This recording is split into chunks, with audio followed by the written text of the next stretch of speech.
നമുക്കറിയാം നമ്മളുടെ പൂച്ചകൾ നല്ല ബുദ്ധിയുള്ളവരാണെന്ന്. എന്നാൽ നമ്മൾ മനസ്സിലാക്കുന്നതിനേക്കാൾ കൂടുതലായി പൂച്ചകൾ നമ്മളെക്കുറിച്ച് അറിയുന്നുണ്ട്. നമ്മൾ വീട്ടിൽ എവിടെയാണുള്ളതെന്ന് പൂച്ചകൾക്കറിയാം. പൂച്ചകളുടെ കേൾവിശക്തി സസ്തനികളിൽ ഏറ്റവും മികച്ചതാണ്. പട്ടികളേക്കാൾ മികച്ച കേൾവിശക്തി പൂച്ചകൾക്കാണ്. പൂച്ചകൾ യജമാനനെ തിരക്കി നടക്കാറില്ല. കാരണം അവർക്കറിയാം യജമാനൻ എവിടെയാണെന്ന്. അതുകൊണ്ട് തന്നെ നമ്മൾ വീട്ടിൽ എവിടെയായിരുന്നാലും അവരുടെ കേൾവി ശക്തി കൊണ്ട് നമ്മെ പിന്തുടരുന്നുണ്ട്. അതിൻ്റെ ഓരോ ചെവിയിലും 32 മസിലുകൾ ഉണ്ട്. ചെവി വട്ടത്തിൽ ചലിപ്പിച്ച് അവർ വീട്ടിലുള്ളവരെ പിന്തുടരുന്നു. പട്ടിയാണ് യജമാനനെ കാണാതെ വിഷമിച്ചിരിക്കുന്നത് എന്ന് നമ്മൾ പറയാറുണ്ട്. എന്നാൽ പൂച്ചകൾ നിസ്സംഗഭാവത്തിൽ ഇരിക്കുന്നുണ്ടെങ്കിലും അവരുടെ യജമാനനെ എവിടെയാണെന്ന് അന്വേഷിച്ച് ഉറപ്പിച്ചാണ് ഇരിക്കുന്നത്. നമ്മൾ ദേഷ്യപ്പെട്ടിരിക്കുകയാണോ വിഷമിച്ചിരിക്കുകയാണോ എന്നൊക്കെ പൂച്ചകൾ അറിയുന്നുണ്ട്. നമ്മൾ സന്തോഷിച്ചിരിക്കുകയാണെങ്കിൽ അവർ നമ്മുടെ അടുത്ത് വന്ന് കളിക്കുകയൊക്കെ ചെയ്യും.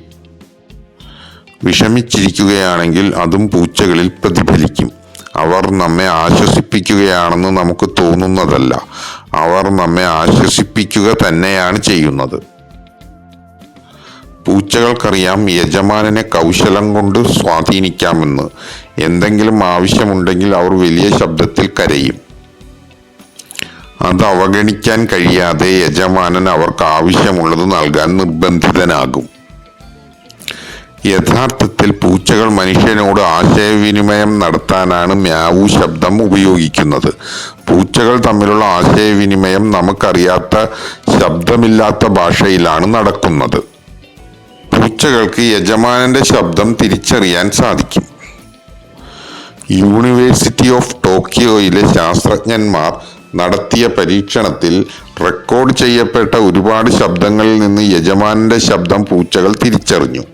മറ്റു ശബ്ദങ്ങൾ വരുമ്പോൾ അവഗണിക്കുകയും യജമാനന്റെ ശബ്ദം വരുമ്പോൾ പ്രതികരിക്കുകയും ചെയ്യുന്നതായി കണ്ടെത്തി. നിങ്ങൾ വീട്ടിലേക്ക് വരുമ്പോൾ പൂച്ച ഉറക്കത്തിലാണെങ്കിൽ നിങ്ങൾ വിചാരിച്ചോളൂ, നിങ്ങൾ വന്നത് പൂച്ച അറിയുന്നുണ്ട്. നിങ്ങൾക്ക് അസുഖം വന്നാൽ പൂച്ചയ്ക്ക് അതറിയാൻ സാധിക്കും. അസുഖം വന്നാൽ നമ്മുടെ ശരീരത്തിൽ ഉണ്ടാകുന്ന രാസമാറ്റങ്ങൾ മണത്തിലൂടെ പൂച്ചകൾക്ക് അറിയാൻ സാധിക്കും. നമ്മുടെ അടുത്തു വന്നിരിക്കുകയും ഒക്കെ ചെയ്യും. കൂടാതെ ഗർഭിണികളായ സ്ത്രീകളെ പൂച്ചകൾക്ക് തിരിച്ചറിയാൻ കഴിയും. ഗർഭിണികളായ സ്ത്രീകളിൽ ഹോർമോൺ വ്യതിയാനം പട്ടികളും പൂച്ചകളും തിരിച്ചറിയാറുണ്ട്. നമ്മുടെ വീട്ടിലൊരു കുട്ടി ഉണ്ടാകുമ്പോൾ പൂച്ചകൾ സ്വയമേവ അതിൻ്റെ സംരക്ഷണം ഏറ്റെടുക്കാറുണ്ട്. കാരണം അവർ ദുർബലരാണെന്ന് പൂച്ചകൾക്കറിയാം. എപ്പോഴും കാവലിരിക്കുകയും ആരും കുട്ടിയെ ഉപദ്രവിക്കുന്നില്ല എന്ന് ഉറപ്പുവരുത്തുകയും അവർ ചെയ്യാറുണ്ട്. അതുപോലെ നിങ്ങൾ പൂച്ചയോട് സംസാരിക്കുമ്പോൾ അതിന് മനസ്സിലാകും അതിനോട് നിങ്ങൾ ആശയവിനിമയം നടത്താൻ ശ്രമിക്കുകയാണെന്ന്. കൃത്യമായി മനസ്സിലായില്ലെങ്കിലും സ്നേഹമാണോ ദേഷ്യമാണോ എന്നൊക്കെ അതിന് മനസ്സിലാക്കാൻ കഴിയും. പൂച്ചകൾക്ക് അവരുടെ പേര് വിളിക്കുമ്പോൾ തന്നെ മനസ്സിലാകും. അത് നമുക്കും അനുഭവമുള്ള കാര്യമാണല്ലോ. വീട്ടിലുള്ളവരും പുറത്തുള്ളവരും വിളിച്ചാലും അവർക്ക് മനസ്സിലാകുകയും പ്രതികരിക്കുകയും ചെയ്യും. അതുപോലെ വീട്ടിലുള്ള ഓരോരുത്തരെ വിളിക്കുന്ന പേരും അവർക്ക് മനസ്സിലാകും. നമ്മൾ പുറത്തു പോയിട്ട് വരുമ്പോൾ പൂച്ചകൾക്ക് ഏകദേശം അറിയാൻ പറ്റും നമ്മൾ ഏത് സ്ഥലത്താണ് പോയിരുന്നത് എന്ന്. മനുഷ്യനേക്കാൾ 17 മടങ്ങ് ശക്തിയേറിയതാണ് പൂച്ചകൾക്ക് മണം പിടിക്കാനുള്ള കഴിവ്. അതുകൊണ്ട് തന്നെ പൂച്ചകളെല്ലാം അറിയുന്നു എന്ന് മനസ്സിലാക്കാം. അതുപോലെ തന്നെ യജമാനൻ സ്ഥിരമായി പുറത്തുപോയി വരുന്ന സമയം പൂച്ചകൾക്കറിയാൻ പറ്റും.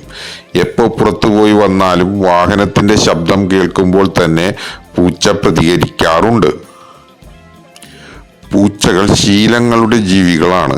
അവർക്ക് ഭക്ഷണം കൃത്യസമയത്ത് കിട്ടണം. യജമാനൻ വന്നിട്ടാണ് ഭക്ഷണം കൊടുക്കുന്നതെങ്കിൽ അവർ ഭക്ഷണം കിട്ടാൻ വേണ്ടി കാത്തിരിക്കാറുണ്ട്. ആരെങ്കിലും യജമാനൻ വരുമ്പോഴേക്കും ഭക്ഷണം ഉണ്ടാക്കുന്നുവെങ്കിൽ അതൊക്കെ അവർ ശ്രദ്ധിക്കാറുണ്ട്. നിങ്ങളുടെ പൂച്ചകളിൽ ഇത്തരം സ്വഭാവവിശേഷം നിങ്ങൾ ശ്രദ്ധിച്ചിട്ടുണ്ടോ? ഉണ്ടെങ്കിൽ താഴെ കമന്റ് ബോക്സിൽ അറിയിക്കുമല്ലോ.